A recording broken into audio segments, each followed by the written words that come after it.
Queridos, nós vamos conversar algumas coisas hoje. E eu acredito que Deus está querendo falar algo importante mais uma vez, como tem feito com a gente, mas é muito importante a gente prestar atenção no que estamos ouvindo. 1 Timóteo capítulo 4, versículo 6. Vamos começar aqui, ok? 1 Timóteo 4, 6.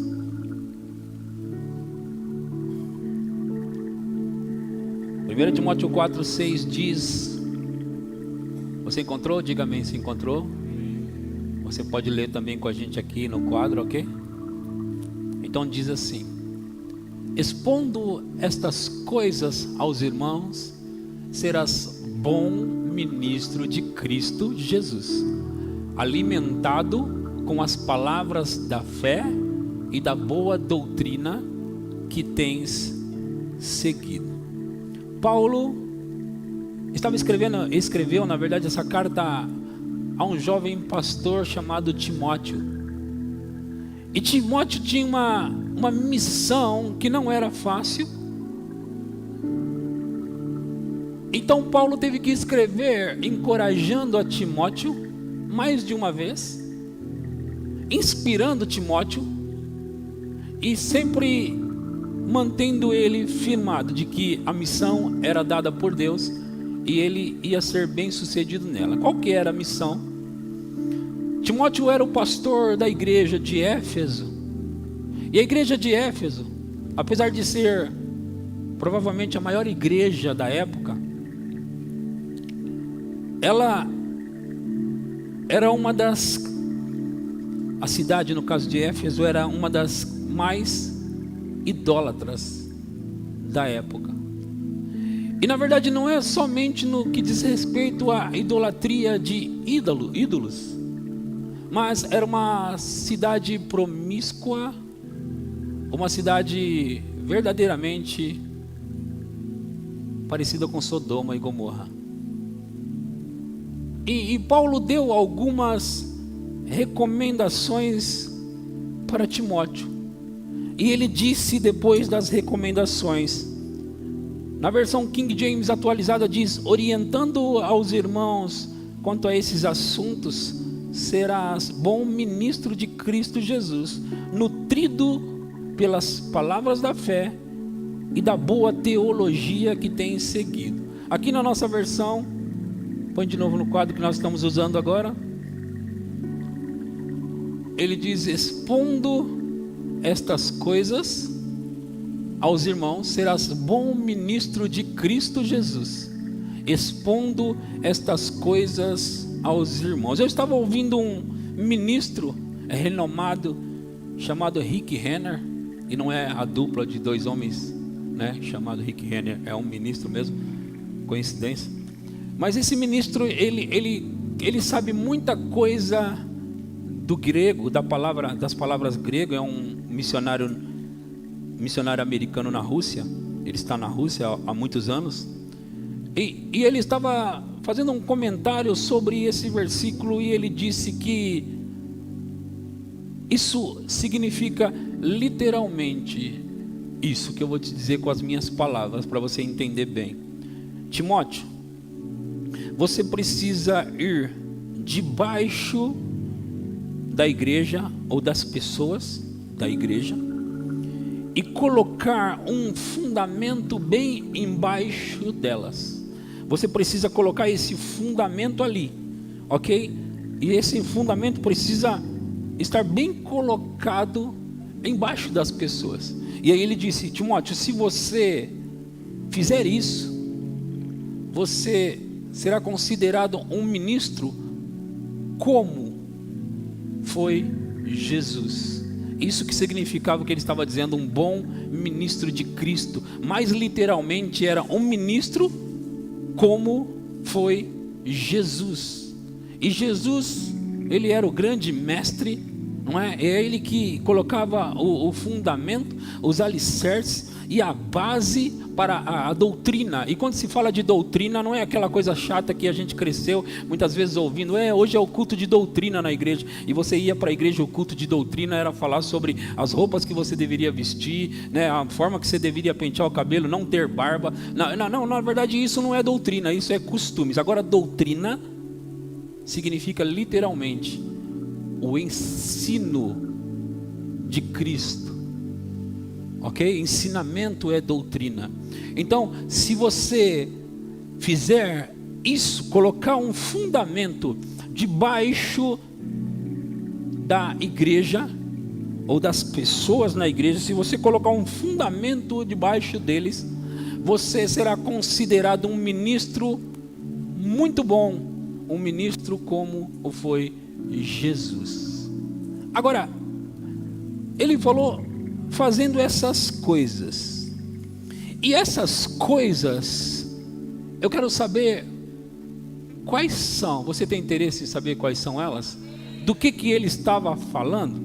Nós vamos hoje trabalhar exatamente isso. Nós já sabemos que se Timóteo quisesse ser um bom ministro de Cristo, ele precisava colocar esse fundamento. Então, uma vez que eu também sou pastor, não da igreja de Éfeso, mas da igreja, o Verbo da Vida de Pirituba, e eu quero ser um bom ministro de Cristo, ou um ministro como Cristo, eu também quero aprender e entender o que Timóteo precisava fazer, para que eu possa fazer também, colocando essa base, esse fundamento na igreja, para que eu possa ser considerado um bom ministro de Cristo, e estar fazendo um ótimo trabalho. Agora veja, meus irmãos, é óbvio que você sabe disso, que uma casa, quando você constrói uma casa, você vem primeiro nos alicerces e depois constrói sobre ele. No reino de Deus é engraçado que ele não é exatamente dessa forma. Por quê? Eu vou te explicar. Quando você aceita Jesus, você vem para Jesus, então você ouve a palavra de Deus, aceita ele, então você ainda não tem fundamento nenhum. A casa começou a ser construída e agora vai ser colocado o fundamento. É um pouco diferente, mas dá para se entender que toda a casa precisa ter um fundamento, amém? Então vamos dar uma olhada no que Paulo estava falando antes para Timóteo, para a gente poder entender do que se tratava. Em 1 Timóteo capítulo 4, voltando no versículo 1, nós vamos olhar ali. 1 Timóteo 4, 1.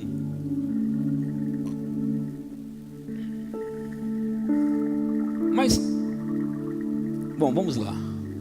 Ora, o Espírito afirma expressamente que, tem uma vírgula, eu quero parar para observar com você.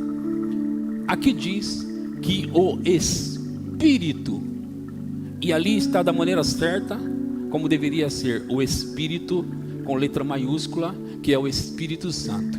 O Espírito Santo afirma expressamente que nos últimos tempos alguns apostatarão da fé por obedecerem a espíritos, veja que espíritos agora está no minúsculos, enganadores, e a ensinos de demônios. Espíritos enganadores e ensinos ou doutrinas de demônios. Próximo. Pela hipocrisia dos que falam mentiras e que têm cauterizado a própria consciência, que proíbem o casamento e exigem a abstinência de alimentos que Deus criou para serem recebidos com ações de graças pelos fiéis e por quantos conhecem plenamente a verdade. Pois tudo que Deus criou é bom e recebido com ações de graças, nada é recusável, porque pela palavra de Deus e pela oração é santificado. Paulo ainda escreveu uma outra carta a Timóteo, uns 3 anos depois de ter escrito essa primeira, e ele continuou falando destas coisas com Timóteo. Ele continuou dando instruções para Timóteo, e Timóteo precisava de muita instrução, porque ele estava com uma igreja muito grande, e era uma igreja que tinha muito trabalho para ser feito. Então, em 2 Timóteo capítulo 4, a partir do versículo 1, 2 Timóteo 4, 1, vamos dar uma olhadinha, que diz assim: eu te encorajo solenemente na presença de Deus e de Cristo Jesus, que há de julgar os vivos e os mortos, por ocasião da sua manifestação pessoal e mediante seu reino. Prega a palavra, insiste a tempo e fora de tempo, aconselha, repreende e encoraja com toda paciência e sã doutrina. Porquanto chegará o tempo em que não suportarão o santo ensino. Só segura aí. Paulo estava falando para Timóteo que chegarão o tempo ou tempos em que não suportarão a sã doutrina. Eles não suportarão. Agora ouça o que eu vou dizer para você. Eu vou trabalhar esses versículos todos que nós vamos ler. Vou usar vários versículos hoje, mas eu quero que preste atenção em tudo, porque é importante. Haverão tempos em que não suportarão a sã doutrina. Deixa eu te falar uma coisa. A doutrina se refere ao ensinamento bíblico. E o ensinamento bíblico, ele não é ensinado ou praticado lá no mundo. Ele é ensinado ou praticado dentro das igrejas ou em locais onde os cristãos se reúnem para ouvir a palavra. Então, quando está se falando que não, chegarão tempos em que não suportarão a sã doutrina, está dizendo que na igreja, no meio do corpo de cristãos, chegarão tempos em que alguns não suportarão a sã doutrina. Não é no mundo, porque o mundo realmente não quer saber da doutrina. O mundo nem se importa com o que é doutrina. Eles nem sabem o que é doutrina. Eles não sabem o que é ensinamento de Cristo e eles nem se importam com isso. Mas aqui está dizendo que nos últimos tempos, ou chegarão tempos, em que não suportarão a sã doutrina. Esse seria um povo que estava acostumado a ouvir a mensagem, estava acostumado a ouvir a doutrina, e de repente, por algum motivo, e é esse que eu vou trabalhar também com você hoje, por algum motivo eles não quiseram mais, não suportaram mais a sã doutrina. Agora o próximo, a continuação do versículo diz: ao contrário, sentindo coceira nos ouvidos, reunirão mestres para si mesmos, de acordo com as suas próprias vontades ou concupiscências. Olha para mim, continue olhando para mim, fica firme, porque deixa eu dizer uma coisa para vocês, é importante. Não durma agora, porque você pode estar perdendo a mensagem que você precisava ouvir hoje. Ok? Ah, pastor, você está falando muito mole. Ok, a gente conversa mole também, a gente não conversa gritando. Então você precisa ouvir as palavras, e as palavras vão afetar o seu coração. Deixa eu dizer algo para você.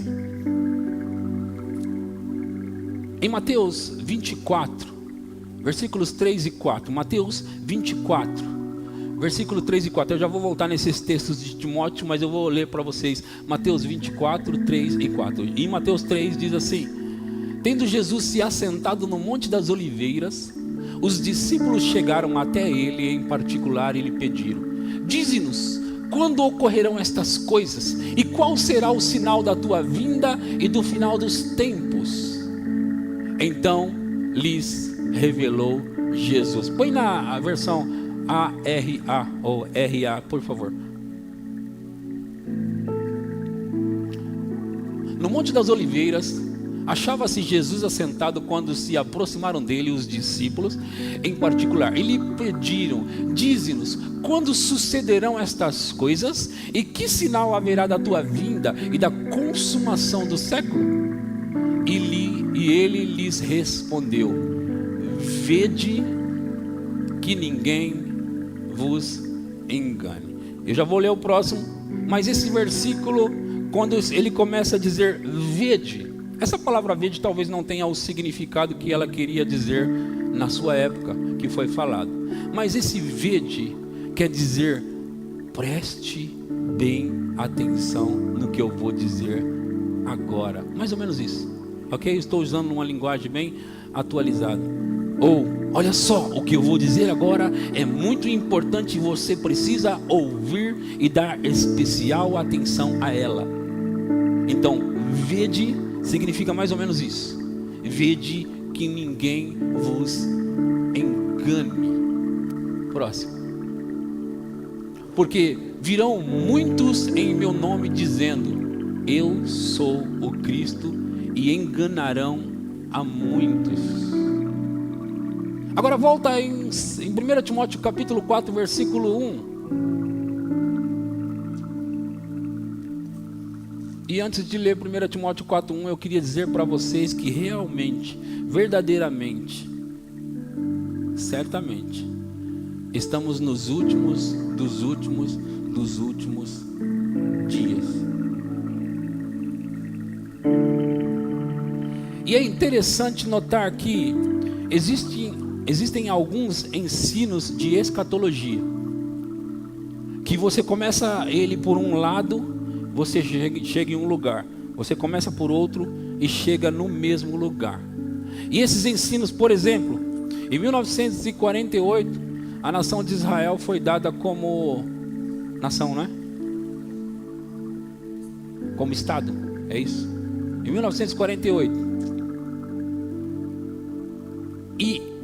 E diz que não passará uma geração sem que estas coisas aconteçam. Uma geração, a gente, se fosse considerar 70 anos, a gente estaria passado já 70 anos, porque 1948 para 2020 nós teríamos aí 72 anos, né? 72 anos. Não passará uma geração sem que o Filho do Homem venha. Se fosse 70, então nós estamos aqui com um pé nisso. Se for 80 anos, nós temos aí por volta de 8 anos para viver por aqui, até que Ele venha. Esse é um ensino por um lado. Por outro lado, você vem contando o ano do descanso de Deus. Para Deus um ano é como um dia, como 1000 anos, e 1000 anos como um dia, certo? E no sétimo dia Deus descansou, certo? Deus descansou no sétimo dia, certo? Vai haver um dia do milênio, não é? Sim ou não? 1000 anos, onde Jesus vai reinar por aqui. E antes do milênio vai haver 7 anos de tribulação e grande tribulação. 3 anos e meio, 3 anos e meio, certo? Estou falando isso muito rápido de propósito, porque eu só quero dar uma pincelada mesmo. Se no sétimo ano Deus descansou, no sétimo dia Deus descansou,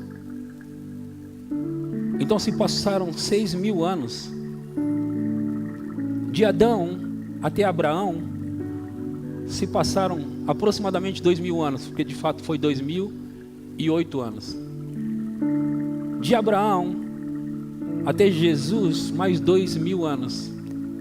De Jesus até nós, mais 2.000 anos. Temos aí 6.000 anos, certo? Se o sétimo dia Deus descansa, e o sétimo dia que Deus descansou deve ser o ano que Jesus vem reinar, eu acho que nós estamos pisando dentro dele já. Você entendeu isso? Então, se você ensina por um lado, você chega em estamos muito perto, talvez amanhã. O que eu acredito é a minha visão pessoal, ok? Não vai passar mais 10 anos não. 10 anos não. Agora, se eu tiver errado, eu estou errado, mas não, na minha opinião não vai passar 10 anos não. Se você calculasse hoje que na verdade um novo milênio se iniciou não do nascimento de Jesus, mas da morte. Então ele tinha 33 anos quando morreu, o que significa que se baseássemos na forma que nós estamos contando os anos do nascimento de Jesus até aqui, nós estamos em 2020, que na verdade não está certo. Mas nós vamos contar que estivesse certo, nós estamos no ano de 2020, Jesus morreu com 33 anos de idade. mais 13 anos completaria os 33 anos de Jesus. Mas algo está errado na conta, porque no século VI, um homem chamado Diógenes, o Pequeno, ele resolveu estabelecer uma data para o nascimento de Jesus. E foi ele que estabeleceu uma data aproximada, porque ele não tinha certeza. E nos erros de cálculo, há quem diga que pode ter errado de 4 a 6 anos. O que significa que estaríamos mais ou menos hoje no ano de 2024 a 2026. E se fizéssemos essas contas, por exemplo, vamos imaginar que estaríamos hoje não em 2020, mas 2026 do nascimento de Jesus, ok? Vamos imaginar que Jesus tivesse 2026 anos, não 2020 anos. Se ele tivesse 2026, faltaria mais quantos anos para a gente chegar a 33? 7 anos. Só que nós temos algo aqui. O milênio, ele vem depois da grande tribulação. 7 anos de grande tribulação. Então, provavelmente estamos pisando já perto desse negócio chamado tribulação e grande tribulação. O que significa que eu posso estar completamente errado dos meus cálculos de 10 anos. Sim, eu posso estar, porque pode ser muito antes do que eu estou falando.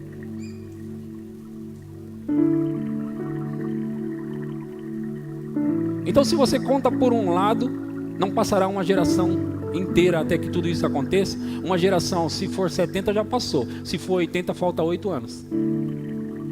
Então nós estamos ainda próximo dos 10 anos que eu acabei de falar. Agora vamos voltar aqui na minha mensagem. Pastor, você quis bagunçar a nossa cabeça? Não, eu quis dar um alerta para você. Porque seja 10, seja 15, seja 5 anos, você deve ficar pronto. E avisar aquelas pessoas que você ama, que elas têm que ficar prontas. Mas você me assustou agora, pastor, de propósito. A gente já ouve, desde que eu nasci e cresci num lar cristão, eu ouço dizer que Jesus está voltando. Agora ele só pode realmente estar voltando, não é? Porque eu já tenho 43 anos de idade. Então ele só pode estar realmente voltando. O fato é que Jesus está voltando. Agora deixa eu dizer algo para você. Você lembra naquela história que no ano 2000 não passaria e que Jesus voltaria no ano 2000? Aí passou o ano de 2000 e não aconteceu nada da volta de Jesus. Todo mundo disse, é lógico que estava enganado. Aí se enganaram. Sabe por que eles se enganaram? Deixa eu dizer algo para vocês. Eles tinham os cálculos, mas eles calculavam a partir do nascimento de Jesus e não da sua morte. Então se eles erraram por isso, eles erraram por aproximadamente 33 anos. O que significa que ainda as contas dele está por ali. Vocês entenderam isso que eu falei? Se eles erraram, é porque eles calculavam do nascimento de Jesus e não da sua morte. Porque se eles contassem da sua morte, eles diriam que do ano 2033 não passaria. Mas eu quis provocar vocês para que vocês pudessem me ouvir hoje como vocês nunca ouviram uma mensagem antes na sua vida.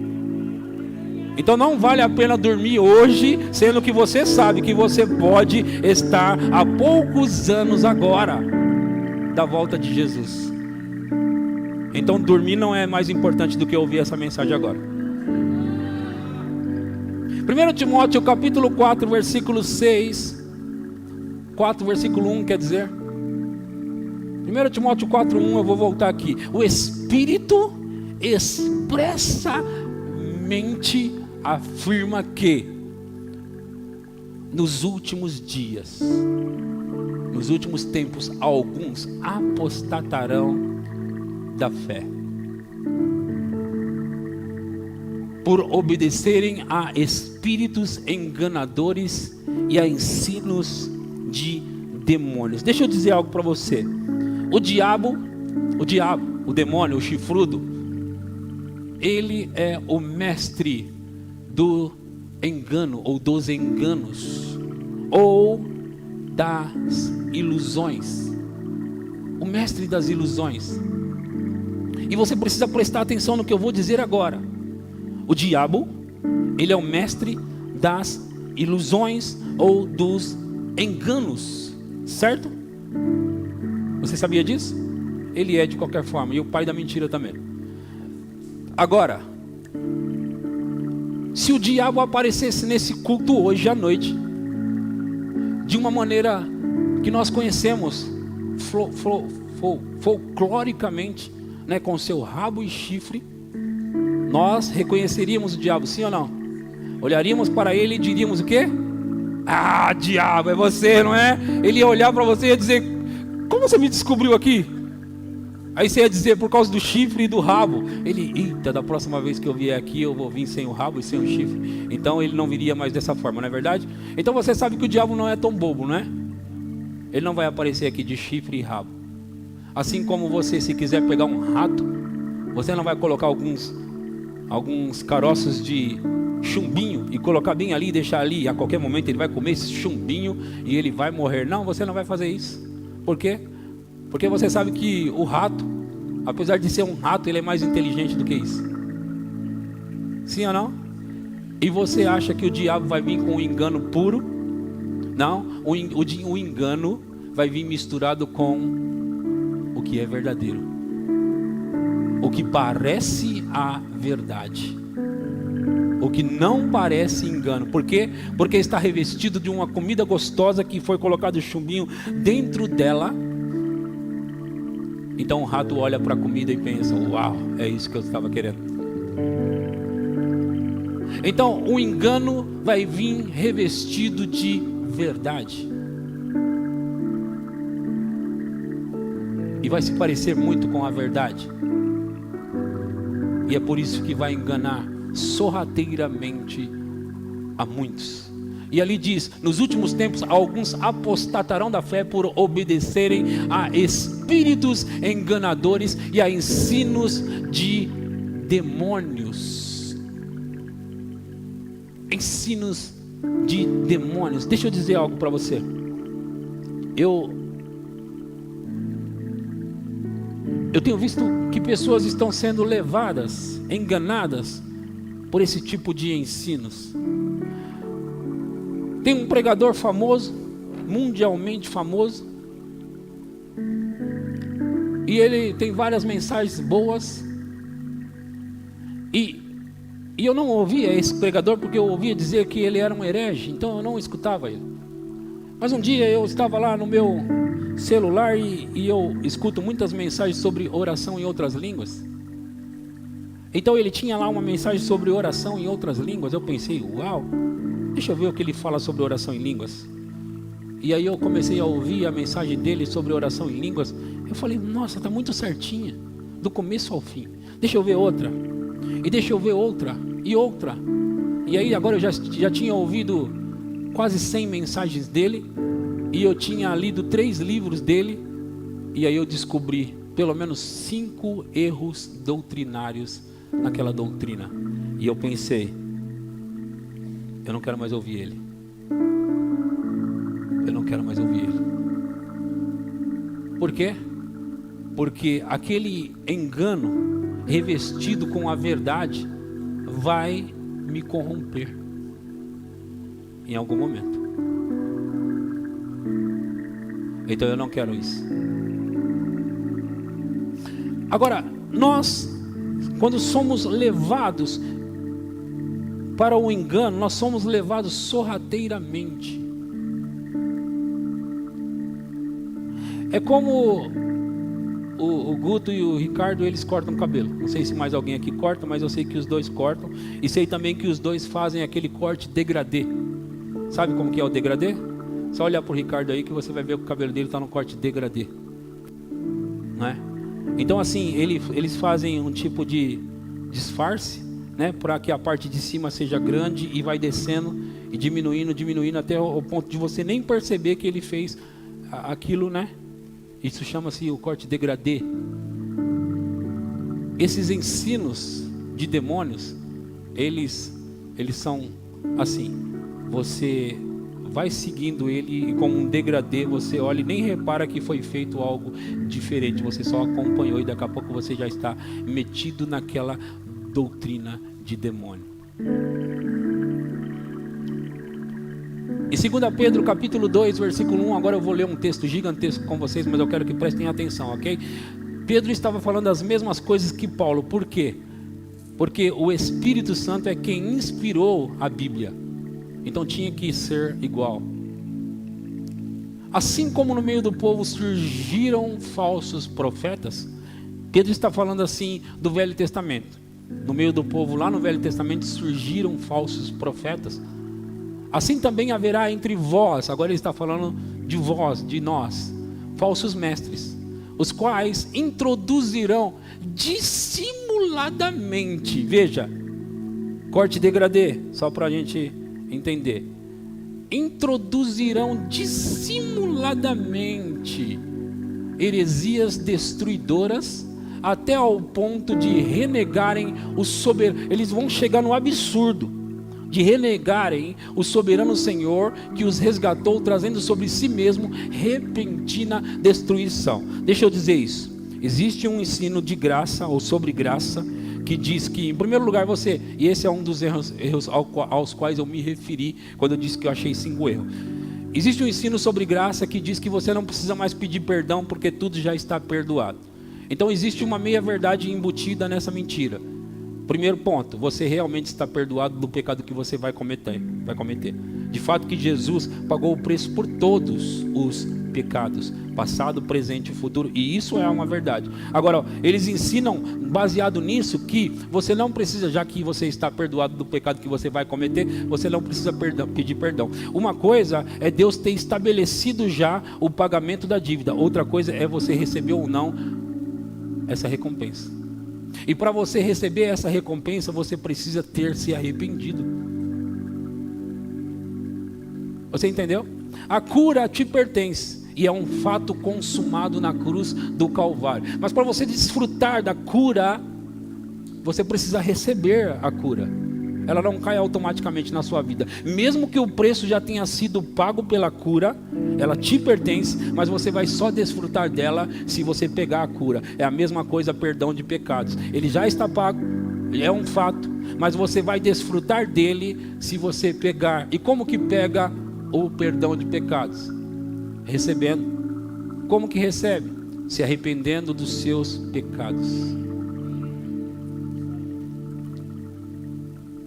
Então, eu estou falando isso porque agora tem uma avalanche, e eu já vou entrar nisso. Eu já vou entrar até num assunto que está público, ok? Está vindo uma avalanche de ensinos de demônios e desviando as pessoas da verdade. Por exemplo, um pastor famoso de uma igreja conhecidíssima, essa semana fez, ou a semana passada fez uma declaração, ou algumas declarações, e entre as declarações ele disse que a Bíblia precisa ser atualizada, porque afinal de contas, por causa de uns 2 ou 3 versículos aí, segundo ele, né? Uns 2 ou 3 versículos aí, eles querem condenar o homossexualismo. Então esse homem estava defendendo uma tese, sorrateiramente defendendo. Ele é muito inteligente, e com a sua inteligência ele já está arrastando a muitos. E ele estava afirmando que a Bíblia na verdade precisava ser atualizada para que a gente pudesse aceitar um certo comportamento. Deixa eu dizer algo para você, porque como que ele consegue convencer as pessoas? Porque o discurso é bonito, em nome do amor. Por exemplo, nós devemos amar as pessoas, e quem disse que nós não devemos amar as pessoas? E nós devemos amar os homossexuais, e quem disse que nós não devemos amar os homossexuais?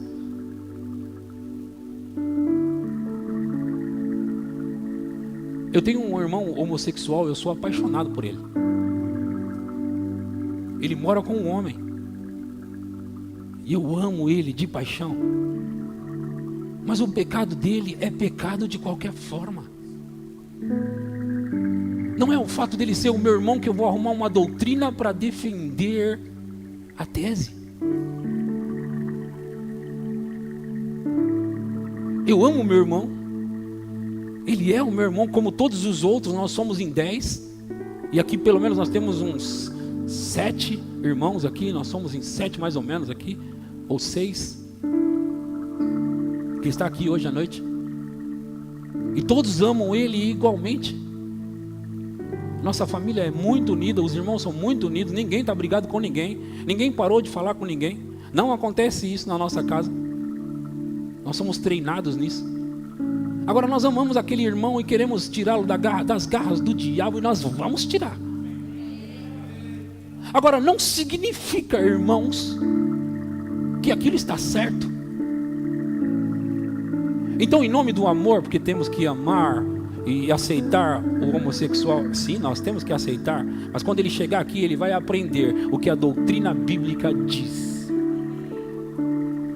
Vamos continuar o texto, Ingrid. E muitos seguirão as suas práticas libertinas. E muitos seguirão as suas práticas libertinas. E por causa deles será infamado o caminho da verdade. Por causa dessas pessoas que aceitam isso, está falando de mestres,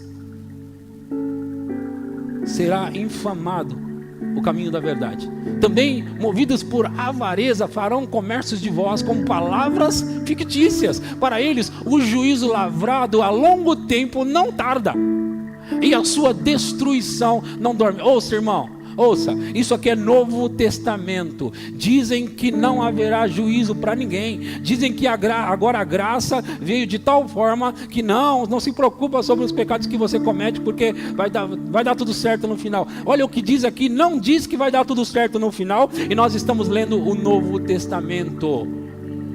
Diz assim, que ali, para eles o juízo já está lavrado, e na verdade o juízo já está lavrado há longo tempo, e para eles não tardar, e a sua destruição não dorme. Próximo.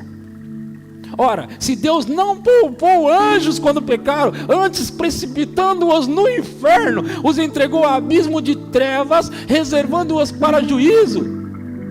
E não poupou o mundo antigo, mas preservou a Noé, pregador da justiça, e mais 7 pessoas quando fez vir o dilúvio sobre o mundo de ímpios. E reduzindo a cinzas as cidades de Sodoma e Gomorra, ordenou-as à ruína completa, tendo-as posto como exemplo a quantos venham a viver impiamente. E livrou o justo Ló, afligido pelo procedimento libertino daqueles insubordinados. Porque este justo, pelo que via e ouvia, quando habitava entre eles, atormentava a sua alma justa, cada dia por causa das obras iníquas daqueles. É porque o Senhor sabe livrar da provação os piedosos e reservar sob castigo os injustos para o dia de juízo. Especialmente aqueles que, seguindo a carne, andam em imundas paixões e menosprezam qualquer governo, atrevidos, arrogantes, não temem difamar autoridades superiores. Segura. Especialmente aqueles que, segundo a carne, ouça, irmão, e ouça a irmã, muitas pessoas, muitas vezes, elas querem defender a sua vida pecaminosa. E a vida pecaminosa, ela sempre vem por causa da sua própria cobiça. E quando elas não controlam a sua própria carne, elas começam a ter comichões nos ouvidos. O diabo começa a enganá-las, para que elas mesmas possam aceitar os pecados delas e querer fazer com que os outros aceitem também os pecados delas. Então muitas pessoas que estão com essas ideinhas e esses ensinozinhos, dizendo que tal coisa não é pecado e tal coisa, é porque já existe uma entrega deles a esses pecados e estão camuflados, escondidos, e agora eles estão tentando defender a tese para que o seu próprio pecado não apareça como pecado. Mas pecado é pecado de qualquer forma, e não é a Bíblia que vai se conformar a esses tipos de ensino. Não é a Bíblia que precisa ser atualizada para aceitar algumas práticas imundas. A Bíblia não precisa ser atualizada, nada. Ou você se enquadra na Bíblia, ou você fica fora dela, porque ela não vai ter jeito de encaixar você no seu erro.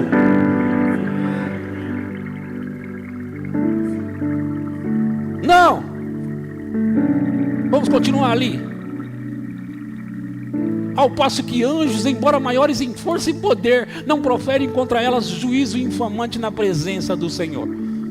Estes, todavia, como brutos e irracionais, naturalmente feitos para presa e destruição, falando mal daquilo em que são ignorantes, na sua destruição também hão de ser destruídos. Recebendo injustiça por salário da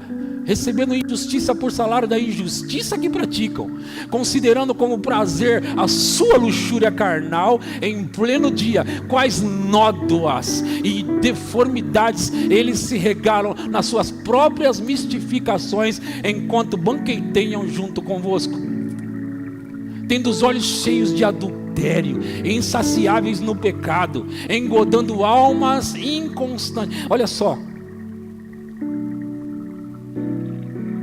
o seu próprio adultério,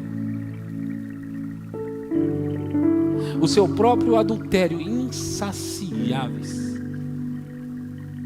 Eles aceitaram e agora eles estão engodando outras pessoas para também aceitarem. Deixa eu dizer algo para você.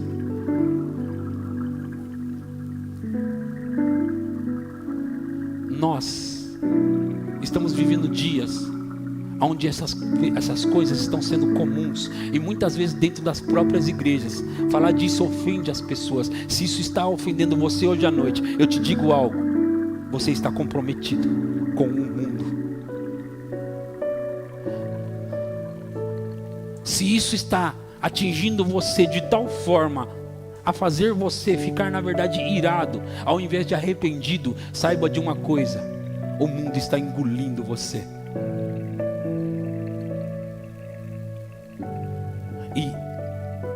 E deixa eu dizer, não importa o que eles façam para tentar convencer as pessoas, ou as pessoas mesmo façam para tentar serem convencidas, haverá um dia que elas vão de dar contas por essas atitudes. Eu não acabei ainda. Tendo os olhos cheios de adultério, insaciáveis no pecado, engodando almas inconstantes, tendo o coração exercitado na avareza, filhos malditos, abandonando o reto caminho, se extraviaram, seguindo o caminho de Balaão, filho de Beor, que amou o prêmio da injustiça, recebeu, porém, castigo da sua transgressão, a saber, o mundo animal de carga, falando com voz humana, refreou a insensatez do profeta. Esses tais são como fontes sem água, como névoas impelidas por temporal. Para eles está reservado a negridão das trevas. Porquanto, proferindo palavras jactanciosas de vaidade, engodam com paixões carnais. Paixões carnais, elas vêm das próprias cobiças das pessoas. Sabe? Ouça, irmão ou irmã. O que esse tal pregador estava defendendo aqui é o seguinte: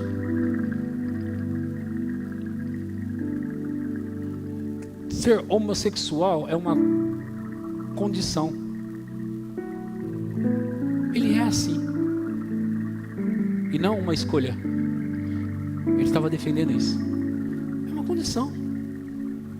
Eles são assim.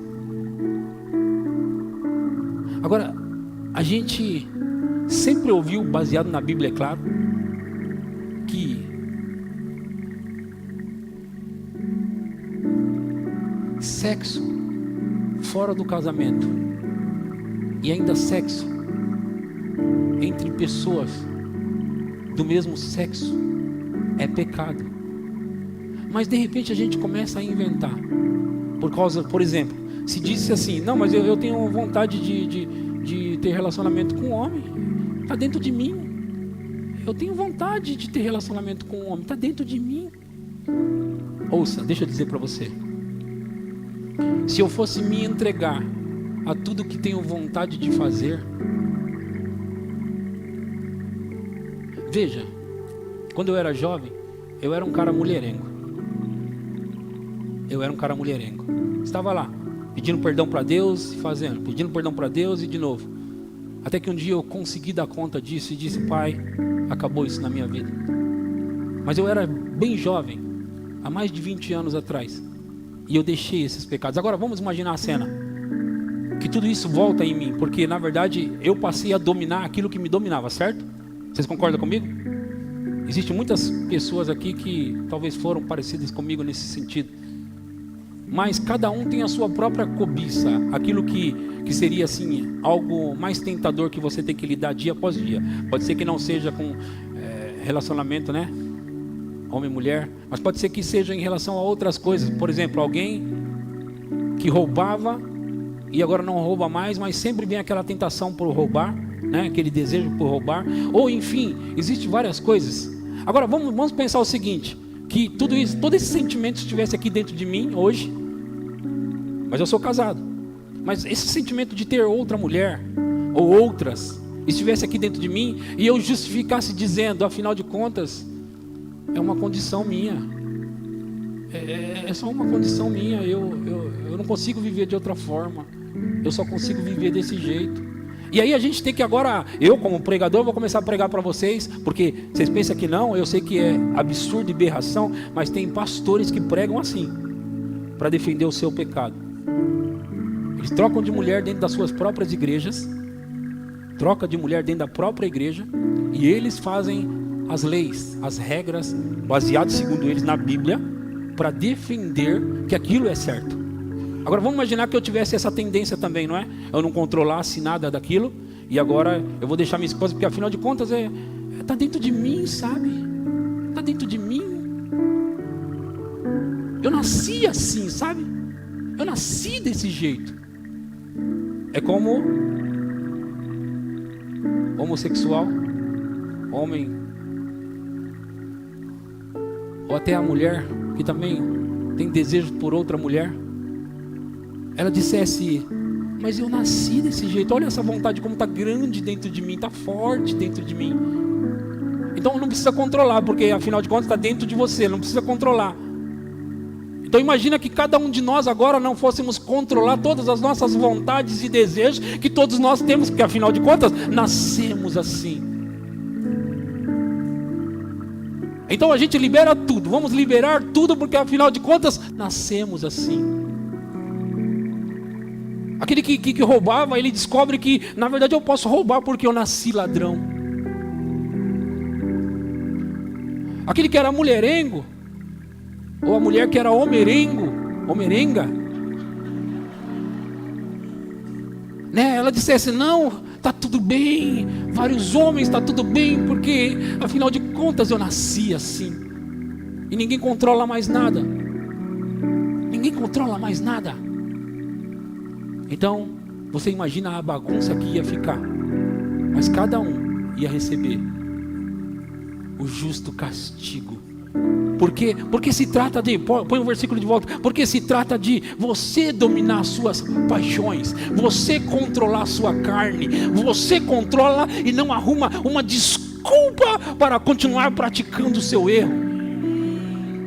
Alguém que não é casado está morando com aquela mulher e justifica: não, afinal de contas, a gente já está casado há tantos anos, não precisamos mais casar, porque a gente está aqui vivendo junto há tantos anos, já somos marido e mulher. Não é o que a lei diz, não é o que a Bíblia, na verdade, diz, porque a lei pode até arrumar um caminho, a lei dos homens, mas a lei de Deus, não.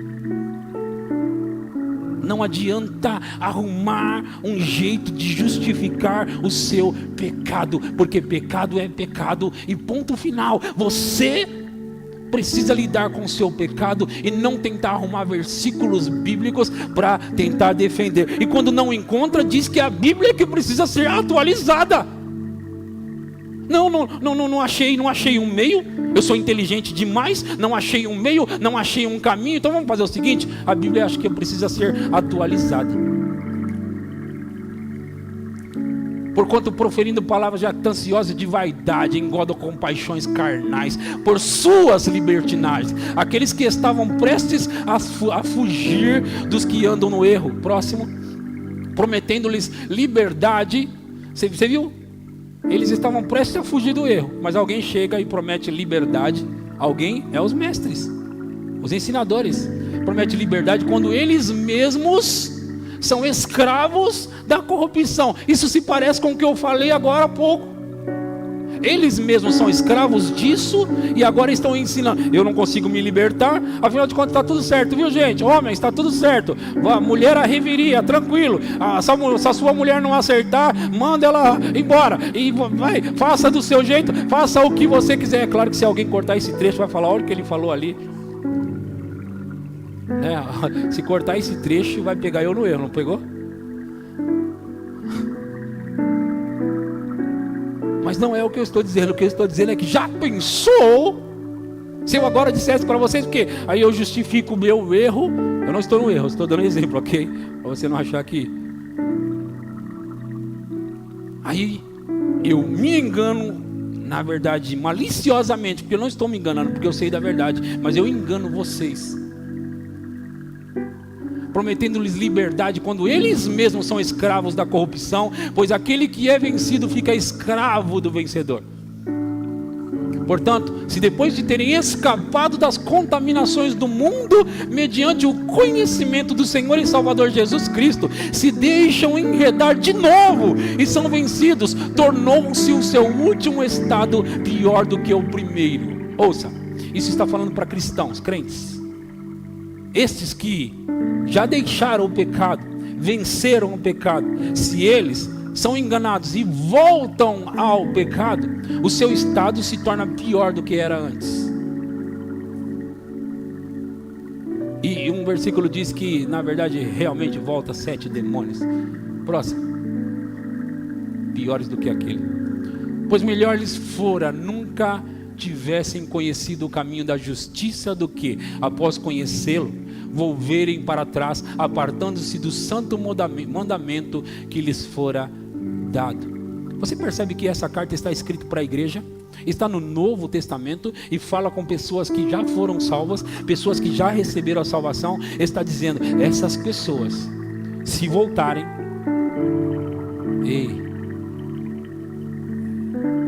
eu vou ler essa dureza de carta agora, um trecho dela, em Romanos capítulo 1, versículo 16, e pode ser que o caldo vai engrossar um pouco mais. Romanos capítulo 1, versículo 16, diz: pois não me envergonho do evangelho, porque é o poder de Deus para a salvação de todo aquele que crê, primeiro do judeu e também do grego, visto que a justiça de Deus se revela no evangelho de fé em fé, como está escrito, o justo viverá da fé. A ira de Deus se revela do céu contra toda a impiedade e perversão dos homens que detêm a verdade pela injustiça. Porquanto o que de Deus se pode conhecer é manifesto entre eles, porque Deus lhes manifestou. Porquanto os atributos invisíveis de Deus, assim o seu eterno poder, como também a sua própria divindade, claramente se reconhece desde o princípio do mundo, sendo percebidos por meio das coisas que foram criadas. Tais homens, por isso, são indesculpáveis. Porquanto, tendo conhecimento de Deus, não o glorificaram como Deus, nem lhes deram graças, antes se tornaram nulos em seus próprios raciocínios, obscurecendo-lhes o coração insensato. Inculcando-se por sábios, tornaram-se loucos, e mudaram a glória de Deus incorruptível, em semelhança da imagem de homem corruptível, bem como de aves, quadrúpedes e répteis. Por isso, Deus os entregou, tais homens, à imundícia. Deixa eu só dar um ponto aqui e dizer, quando diz que Deus os entregou, na verdade seria melhor traduzido, que Deus viu que eles queriam aquilo, daquele jeito, e Deus, como já deu o livre-arbítrio para eles, não pôde impedi-los, então os deixou fazer o que eles queriam fazer, porque era a vontade deles. Deus os entregou, tais homens, à imundícia pelas concupiscências de seu próprio coração, para desonrarem o seu corpo entre si. Ouça, irmãos, isso é pesado. Mas se nós não lermos essas coisas na igreja nos dias de hoje, o mundo está cada vez mais pervertido. Cada vez mais pervertido. E se nós não lermos essas coisas, as pessoas não vão lembrar que isso está na Bíblia e precisa ser combatido. O sentimento que está tentando entrar na igreja e deixando as pessoas vivendo livianamente com as suas libertinagens. Pois eles mudaram a verdade de Deus em mentira, adorando e servindo a criatura em lugar do Criador, o qual é bendito eternamente. Amém. Por causa disso, os entregou Deus às paixões infames. Porque até as mulheres mudaram o modo natural de suas relações íntimas por outro, contrário à natureza. A natureza seria um homem e uma mulher casando-se e tornando-se os dois uma só carne. Mas as mulheres mudaram isso também. Semelhantemente, os homens também, deixando o contato natural da mulher, se inflamaram mutuamente em sua sensualidade, cometendo torpeza, homens com homens, e recebendo em si mesmo a merecida punição do seu erro. Ouça, olha para mim. Aqui diz, na minha Bíblia, que não precisa ser atualizada, não precisa. Ela diz que estes vão receber a punição pelo seu erro. Está na Bíblia e não precisa de interpretação nenhuma. E por haverem desprezado o conhecimento de Deus, isso é o conhecimento de Deus. Por haverem desprezado o conhecimento de Deus, o próprio Deus os entregou a uma disposição mental. Veja, uma disposição mental reprovável. Quer dizer assim, ó, é uma disposição, você está pensando aquilo, aceitando, engolindo aquilo. É uma predisposição. Eu aceito isso. Então, Deus disse: é assim que você quer? Não é assim que eu quero, e não é assim que deve ser, mas é assim que você quer.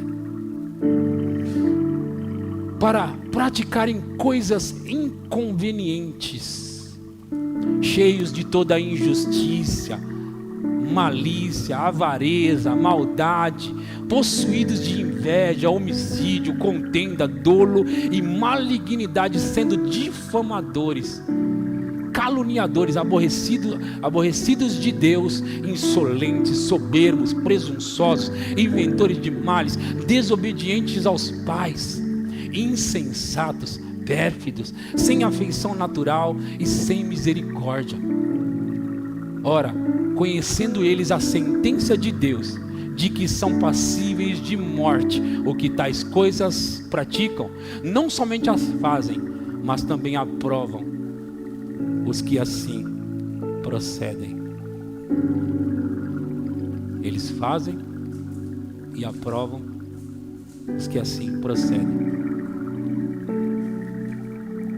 Agora ouça, eu falei tudo isso não contra vocês, mas a favor de vocês, para alertá-los de que está crescendo esse tipo de ensino pecaminoso nas igrejas, e eu não quero que entre nessa igreja. E deem graças a Deus, porque vocês não vão ouvir do púlpito, pastores aqui que aceitam tais coisas.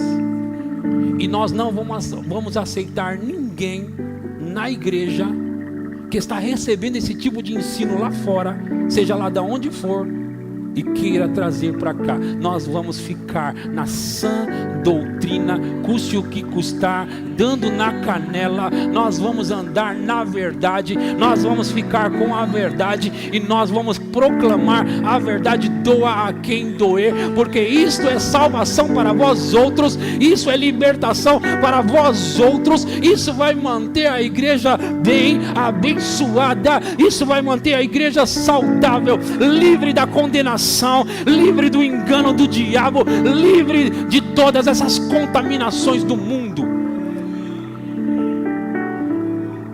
Pecado tem que ser chamado de pecado, irmão. Irmã, pecado tem que ser chamado de pecado e ponto final. Agora deixa eu dizer algo para vocês. Tem muitos versículos ainda para ler, mas não dá para ler tudo, mas eu posso comentar.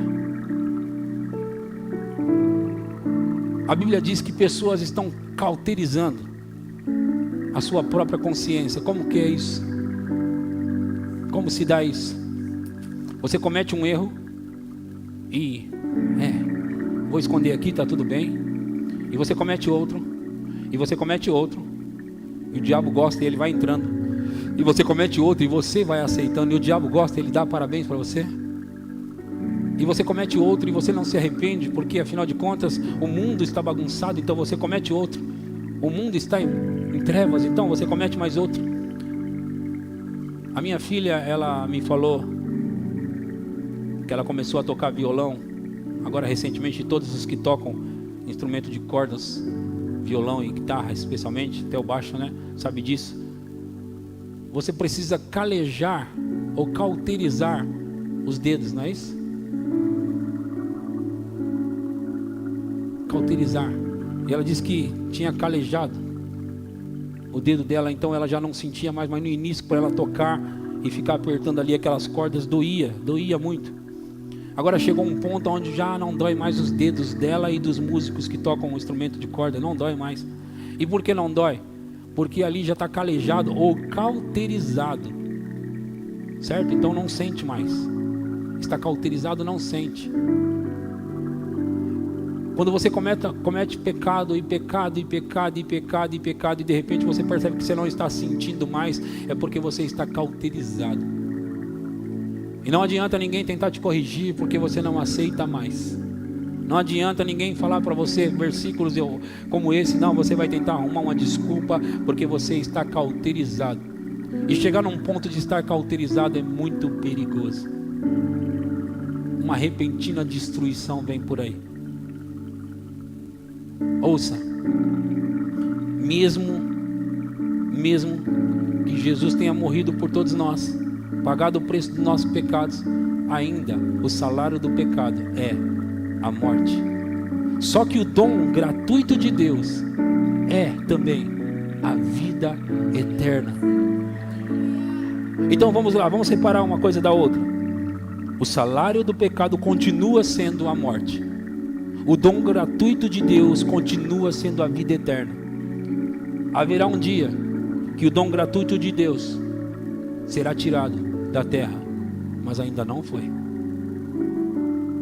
Então, todo aquele que invocar o nome do Senhor, João 1,12, será salvo. Todo aquele que se arrepender dos seus pecados e reconhecer o senhorio de Jesus Cristo, serão salvos. Agora deixa eu dizer para vocês, irmãos, por favor, em Hebreus diz, vocês ainda não lutaram resistindo contra o pecado até o sangue.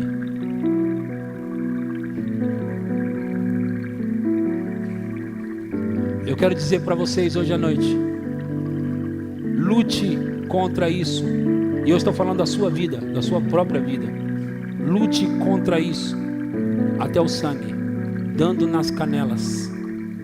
Mas não aceite na sua vida, nesses últimos dias, viver com libertinagem, leviandade, tendo o evangelho como algo leve.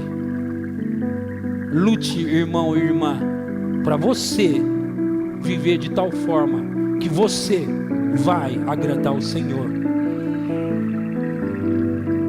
Não aceite, não importa quantas pessoas aceitaram, mas o irmão fulano de tal da outra igreja, não importa o que eles pensam, irmão. Muitas pessoas vão ser enganadas. Muitas pessoas já estão sendo enganadas.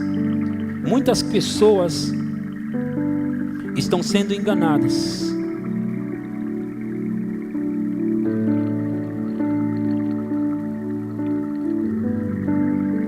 deixa eu falar, eu já estou quase acabando, mas deixa eu falar algumas coisas importantes. Eu já falei isso aqui, mas talvez hoje vá soar de uma maneira diferente. Eu já disse várias vezes aqui nessa igreja, nós aqui temos, como seres humanos, temos gostos diferentes, não é? Somos diferentes, até no casamento nós somos diferentes. O marido não é igual à esposa e vice-versa, mas eles se alinham para viver juntos. E na igreja não é diferente. Muitos de vocês podem não concordar com o meu estilo, meu jeito de liderança, jeito de trabalho, pode ser muito diferente do seu. Talvez se você estivesse no meu lugar, você começa já a pensar, eu faria isso diferente, faria aquilo, e provavelmente faria. Porque nós somos diferentes.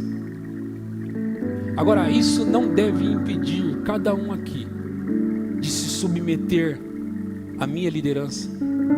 E não somente aqui, seja onde for que você estivesse debaixo de um pastor, você teria que estar debaixo da autoridade de um pastor que não pensa provavelmente como você. Agora, o problema nisso tudo, é o que eu quero dizer para você, é que o diabo ele é um mestre do engano, como eu falei, das ilusões. E o fato de você de repente achar que faria diferente de mim, às vezes pode levar você, já aconteceu aqui mesmo na igreja muitas vezes nesses 9 anos que estou pastoreando, pessoas aqui, porque talvez não concordaram comigo em alguma coisa, eles ficaram convencidos. Ouça o que eu vou dizer, isso foi um engano do diabo que eles deixaram entrar. E muitos deles estão arrependidos hoje, porque não estão mais aqui. Mas deixa eu dizer isso, eles chegaram ao ponto de achar que essa igreja aqui é uma bagunça. Eles chegaram ao ponto de achar que aqui nós somos quase Sodoma e Gomorra. Pastor, eles deixaram isso entrar dentro dos ouvidos deles. E eles também compartilharam essas ideias com outros. Eles chegaram ao ponto de... Aí você pode estar olhando e pensar, sério, pastor? Como que pode? Eu também me pergunto, como que pode? Mas eles acharam que essa igreja é uma extrema bagunça. Agora, quem convenceu eles desse tipo de coisa? Ouça, irmão, ouça, eu estou falando sério com você. Quem convenceu eles? Em primeiro lugar, eles têm que conceber isso, eles têm que aceitar isso dentro deles. E para eles aceitar, o diabo vende uma ideia, uma história para eles. Vende essa história para eles, eles aceitam, e daqui a pouco eles estão amargurados aqui dentro da igreja. São várias pessoas, eu estou pastoreando há 9 anos e passei por várias fases dessa. Tudo igual, sempre começa do mesmo jeito e sempre termina do mesmo jeito. E não é uma pessoa, talvez você está aqui comigo pensando assim, ele deve estar falando de fulano. Eu estou pastoreando, como eu disse, há 9 anos. Lá no início eu já tinha essas coisas acontecendo aqui.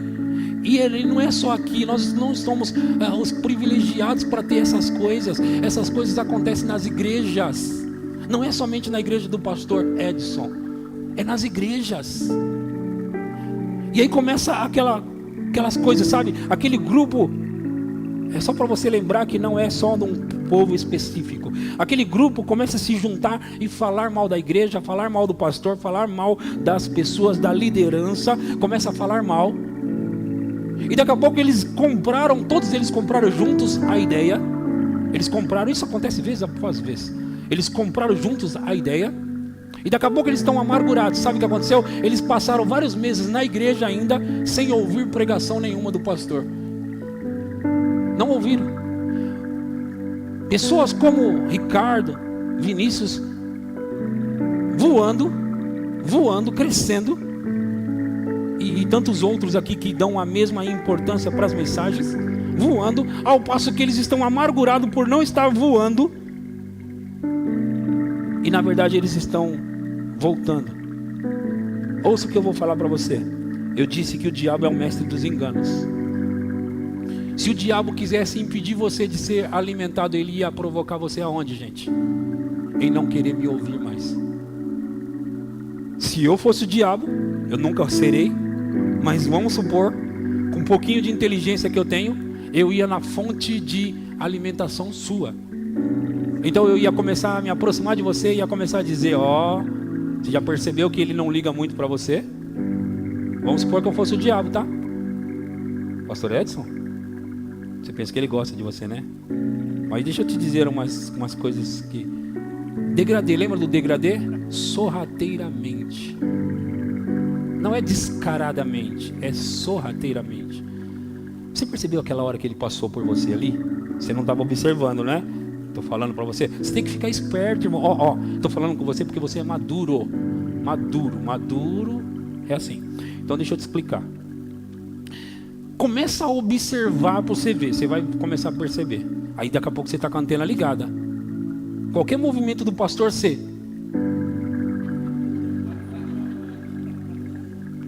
Aí o pastor cumprimenta aqui, aí Ricardo. Percebeu que ele gosta do Ricardo e de você ele não liga muito? Passou por você aqui, você nem viu. Aí você começa, caramba, será que é verdade? Sorrateiramente. O que eu estou falando para você? Você pode estar aí pensando, ele está se protegendo. Eu estou protegendo você, porque eu sou o seu pregador. E se você parar de me ouvir, é melhor você correr para outra igreja, para ouvir outro pregador, porque senão você vai morrer aqui dentro. Porque se você não me ouvir, você não vai se alimentar. Então eu estou protegendo a mim ou a você? Como eu disse, eu estou acostumado já a viver essas histórias nessa igreja. Só que aí as pessoas saem e depois elas têm que voltar aqui pedindo perdão. Me perdoa porque eu fiz aquilo. Recentemente nós vimos isso aqui. Tem que voltar para pedir perdão. Agora, quem vendeu a ideia e quem comprou a ideia acaba sofrendo por causa dessas coisas, gente. Eu não sou 100% correto em tudo, perfeito. Se eu fosse perfeito eu não estaria mais entre vocês, porque não daria, né? E nem vocês são perfeitos tão pouco. Senão um de vocês perfeito já não estaria mais aqui também. Ok? Nós estamos nos aperfeiçoando. Agora, o que nós precisamos analisar? Comece pelo caráter do seu pastor. Comece a procurar pelo caráter. Primeiro, se pergunte, ele está no primeiro casamento ou já foi vários? Depois comece a perguntar, porque pode ser que eu esteja no segundo casamento, mas eu sou um cara de caráter ainda. Né? Então comece a se perguntar, como é a vida dos filhos? Deixa eu observar. E a vida financeira? Deixa eu observar. E começa pelo caráter. Depois você vai avançando. Faça uma pesquisa por você mesmo, não pelos outros que te contaram, porque as pessoas venderam ideias de que eu era isso, de que eles eram isso, de que eles eram isso, e eles eram, aí no final você descobre que a igreja está crescendo depois que as pessoas vão embora. Aí você não começa a se perguntar, não é... Mas mesmo assim, a igreja crescendo ou diminuindo não é termômetro também para você saber se está... Porque na época que as pessoas começaram a fazer isso e falar, a igreja não estava crescendo. Então era indício de que realmente o negócio está preto aqui. Então essas coisas não são indícios. Agora, eu estou falando isso por causa de uma coisa muito importante que eu já falei e eu vou repetir. Se eles cortarem a sua fonte de alimento e você continua aqui, você vai morrer. Então é melhor você acertar as coisas. Eu já falei isso para você. Acerta as coisas comigo, acerta as coisas com a liderança. Arrependa-se se for necessário você se arrepender, mas não perca a sua fonte de alimentação nessa igreja. Nós somos sérios. Pelo menos a equipe que trabalha comigo aqui, toda a equipe de trabalho dessa igreja são pessoas sérias, homens e mulheres de Deus, não somente os pregadores. Mas as pessoas que estão trabalhando com a gente, elas estão tentando acertar, elas estão lutando para acertar, os nossos músicos estão lutando para acertar, o nosso pessoal da mídia, o nosso pessoal do som, o nosso pessoal do diaconato, eles estão lutando para acertar. Essa equipe de trabalho dessa igreja, nós não somos perfeitos não, mas nós estamos trabalhando para melhorar. A nossa equipe de gestão financeira está melhorando cada vez mais. Nós estamos querendo melhorar. Não somos, como eu disse, perfeitos. Agora, se a liderança fosse bagunçada, a igreja começaria a ser bagunçada. Eu vou segurar aqui a corda para que isso continue de pé. É melhor eu morrer do que me corromper nessa igreja, irmãos. É melhor eu morrer. É melhor que Deus me tire antes, se eu fosse me corromper nessa igreja. Porque eu estou cansado de ver igreja de pessoas corruptas, pessoas se corrompendo aqui e ali, pastores atrás do dinheiro das pessoas, outros que vivem de qualquer jeito, só falam mal das pessoas. Eu estou na igreja a minha vida toda e eu vejo uma grande bagunça. Eu não vou querer deixar essa bagunça entrar dentro dessa igreja.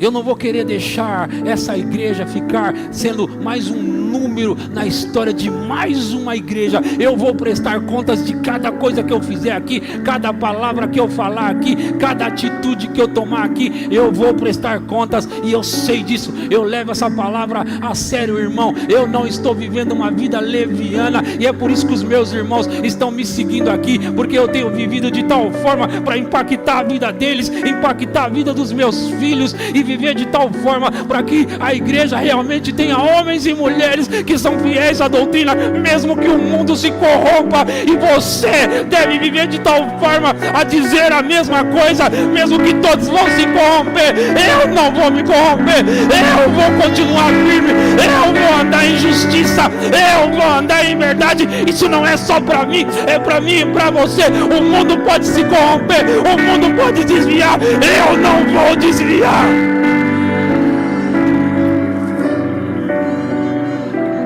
Eu não vou desviar, irmão. Eu não vou. Você não tem que desviar, irmão. Você tem que andar em verdade.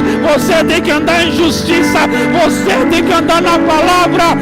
Você tem que ser fiel à sua palavra. Você tem que ser fiel à sua vida, em primeiro lugar.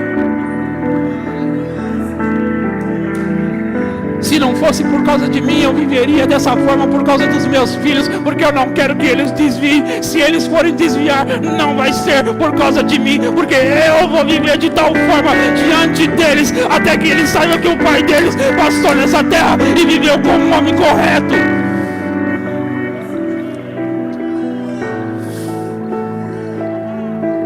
Não vai ser por causa de mim que você vai desviar. Não vai ser, porque quando um pastor que as pessoas confiam, acredita, desvia, uma leva de gente vai junto e ela sabe, machuca o coração das pessoas, machuca elas saem da igreja e sabe de uma coisa, esses pastores vão ser cobrados por isso também, irmão. Eles vão ser cobrados por essas coisas. É por isso que se você quer colocar realmente a mão no arado, eu estou falando com vocês aqui, se vocês querem realmente colocar a mão no arado, não olhe mais para trás, porque não tem mais volta, não tem mais volta. Se você entrou nisso, não é uma brincadeira, você vai prestar contas pela vida das pessoas. Os mestres serão cobrados num nível maior, e se você quer essa responsabilidade, então entre. Mas se você não aguenta, então deixa esse negócio de lado, porque os mestres serão cobrados numa...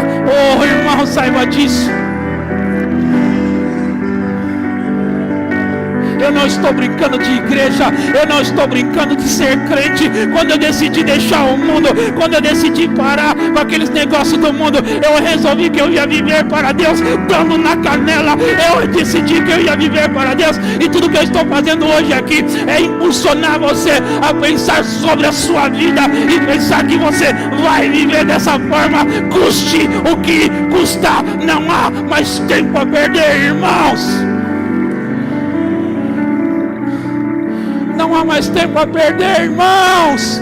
Não dá mais tempo. Não dá mais tempo para brincar de igreja. Pessoas estão morrendo agora mesmo. Pessoas estão desviando, irmãos. Pessoas estão sendo enganadas do púlpito, irmãos. Pastores têm enganado pessoas de uma forma ou de outra, sorrateiramente, irmãos.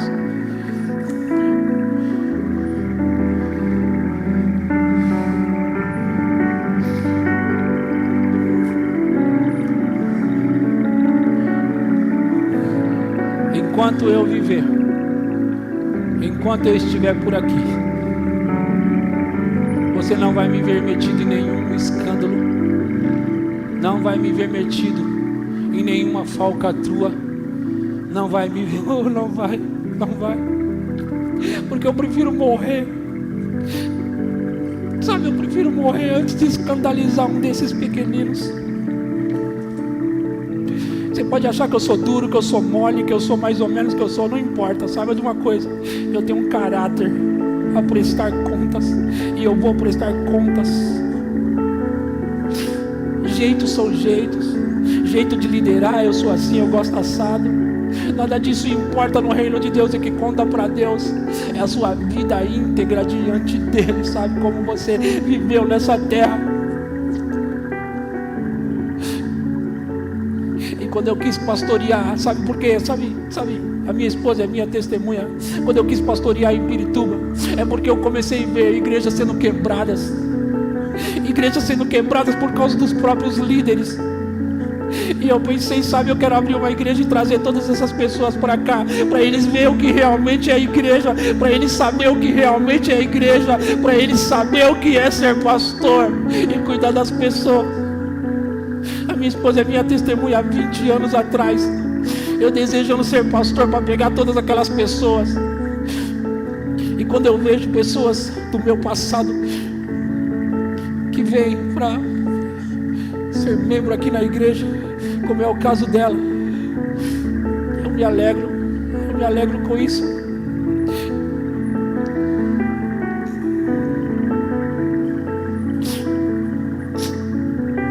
Nós não estamos brincando de igreja aqui, irmãos. Nós não estamos brincando de igreja aqui. E o dia vai declarar o que nós fizemos, porque as nossas obras serão queimadas. Fiquem de pé.